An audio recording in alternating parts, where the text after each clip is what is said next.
Hello and welcome to Facebook Live. My name is Tim Woda and I'm the CEO of White Peak. So as you can tell from my shirt, I am looking forward to being on vacation soon. So I'm living vicariously through my shirt. This quarantine stuff's getting somewhat old, but I'm sure I'm kind of preaching to the choir. I know that's the case for everybody. So anyway, we're going to be talking about marketing in a slow economy. And specifically today, I want to talk a little bit about how to improve your website's conversion rate. So we get people coming to us all the time, say they need more visitors on their website. And that's probably true. They, certainly know that they need more visitors. But one of the things that people don't realize is that while not everyone needs to increase their website visitors, 100% of us can benefit from converting more people on our website into a customer or a lead or someone who comes into our physical building.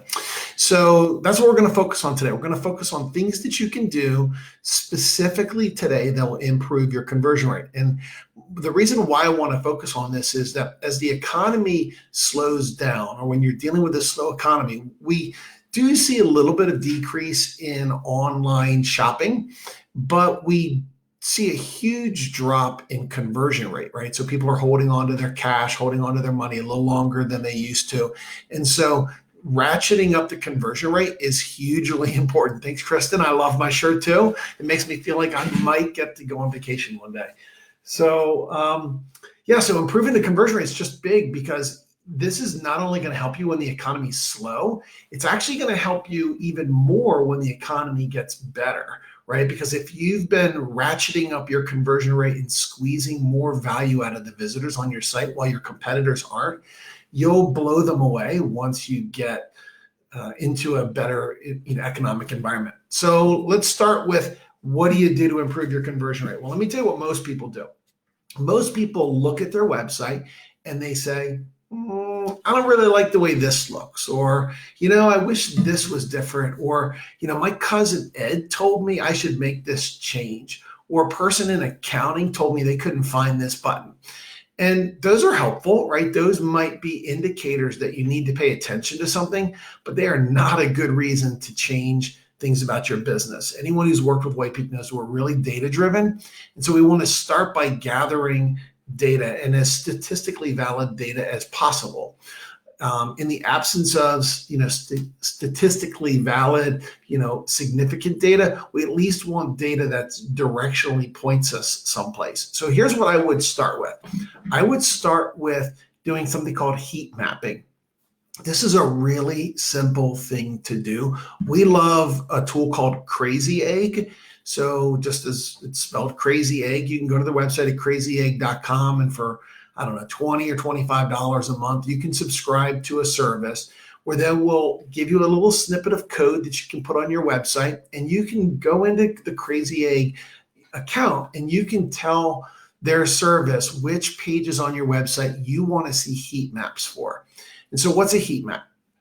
Okay, so a heat map looks a little bit like the when you see a map with a weatherman and it shows you, where there's going to be dense snow versus light snow, and there's this kind of color coding that happens, and the darker a color, the more snow there is, and the lighter the color, the less snow. The same type of thing happens with heat mapping, but what heat mapping does is it's not looking at snow, it's evaluating where users on a web page are scrolling to. So you can see if there's a particular area of your page that people simply aren't looking at. That's a really important thing to know, right? Especially if that's where you have your most important content or your call to action. It shouldn't surprise you that we'll tend to see things at the bottom of a page get viewed less than something at the top of a page.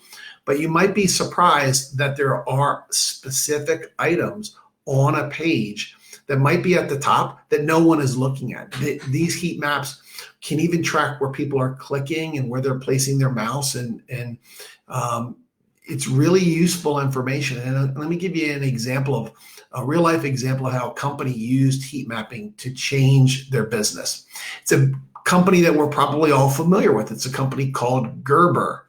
Okay, Gerber, who makes baby food, is a company that did some heat map testing, and it's kind of famous in the digital marketing world, where they basically did an A and a B test.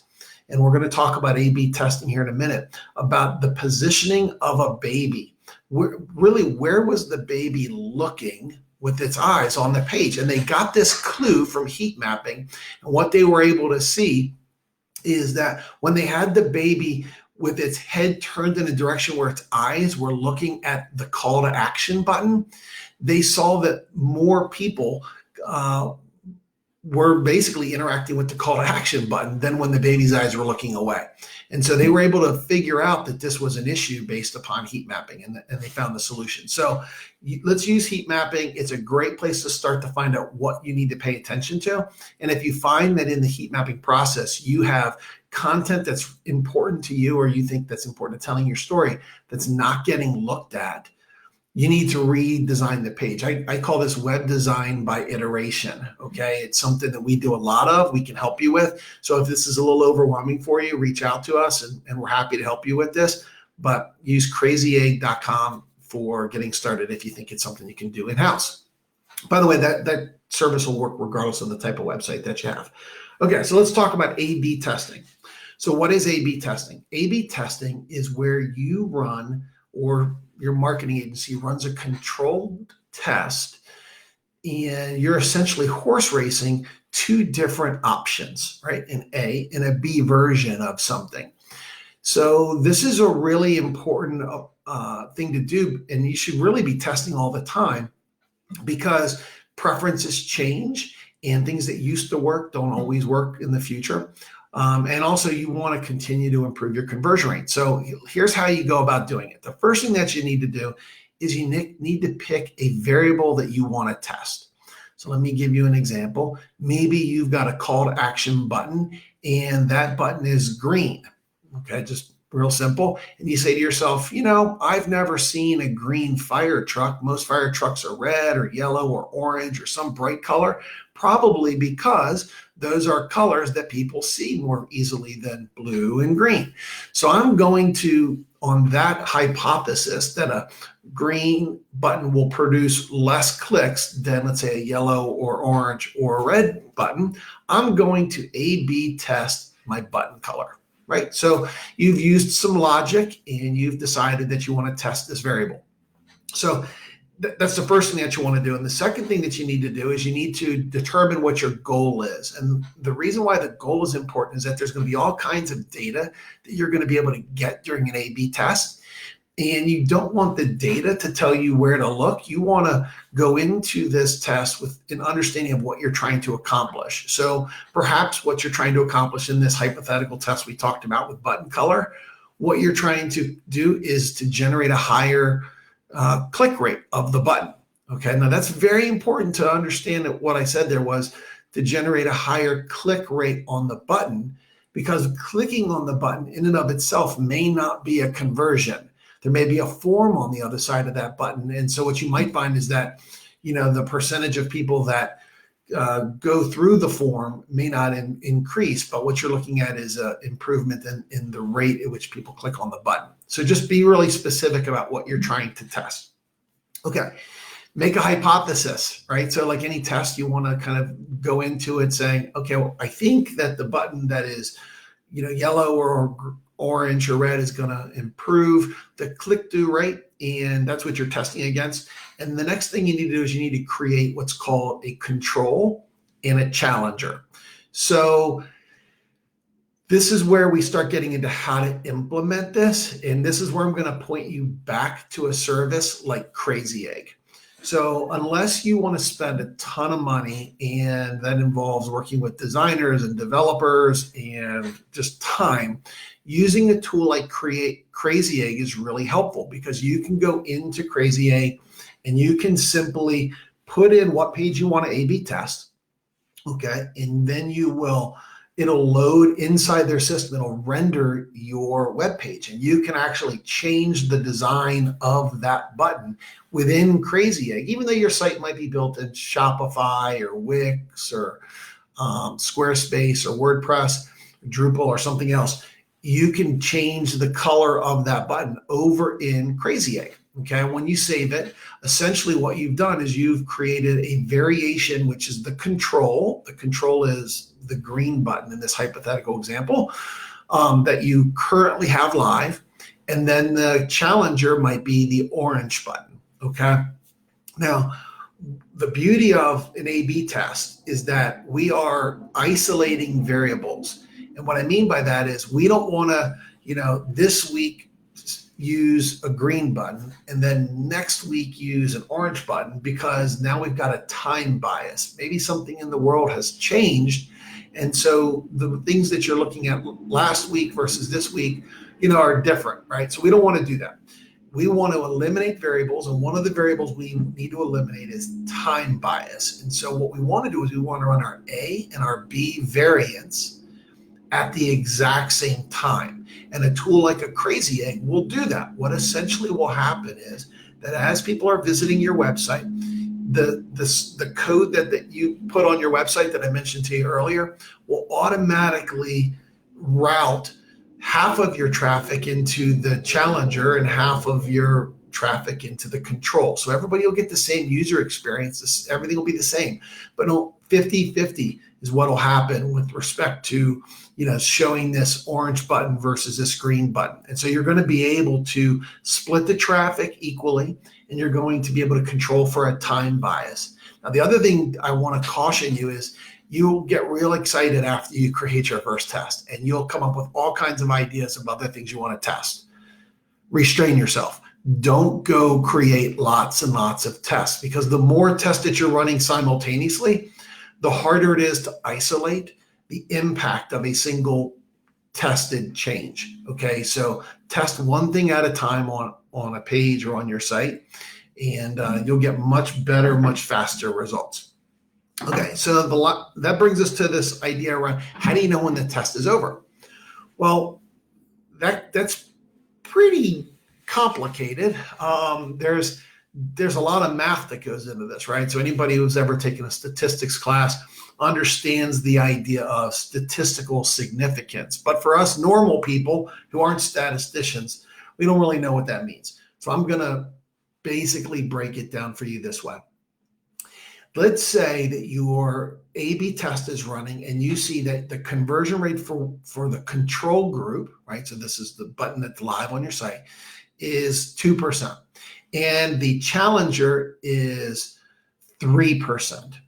The statistical significance here is essentially you want to try as best that you can to get to a 95% rate that essentially affirms that the challenger is the winner. Okay. Now there's a whole bunch of math that goes in behind this, which is, based upon how big of a difference there is between the variation A and variation B, how many people converted, how many people looked at this stuff. There's all kinds of math that goes into this. Most of us don't want to deal with that. If you're using a tool like Crazy Egg, it's going to actually show you in their interface which one is winning, A versus B, and it's going to show you the statistical significance of the results. So what's the probability that what looks to be the winner is in fact the winner, okay? And so if you have a low traffic website, you may have to do two things. One, you may have to run the test longer. You certainly will have to run the test longer. But the second thing that you may need to do is to go with a lower statistical significance as far as whether or not something is or is not a winner. In a perfect world, you're getting to 98%. We really try to get to at least 95, but if you have a low volume website, you may have to go with a lower number even still.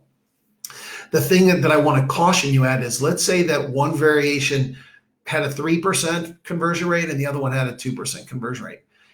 That doesn't mean that if you chose the winner, right, the 3%, that you're going to see a 3% conversion rate on your site. What the statistical significance does is it essentially is telling you what's the probability that the winner will always be the winner. Not necessarily at a given rate, but that it will always be the winner, okay?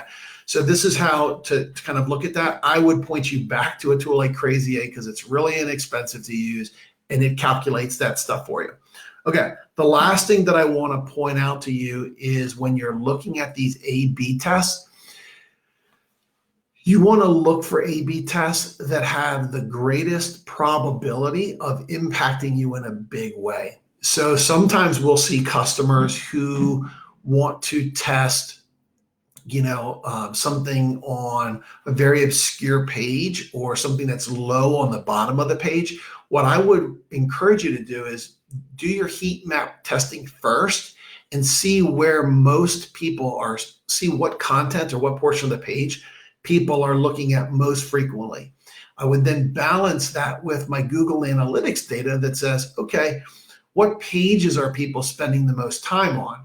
And so using this information, you can start to zero in on elements on specific pages that are going to be seen by the largest number of people.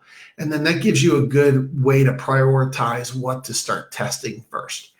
Hopefully this is helpful. I know I kind of geeked out a little bit, but this is something that's really important for people to be doing, especially when it's slow, because you may not be able to wave a magic wand and get more shoppers into the market or even to get more people onto your website. That can be hard during times like this.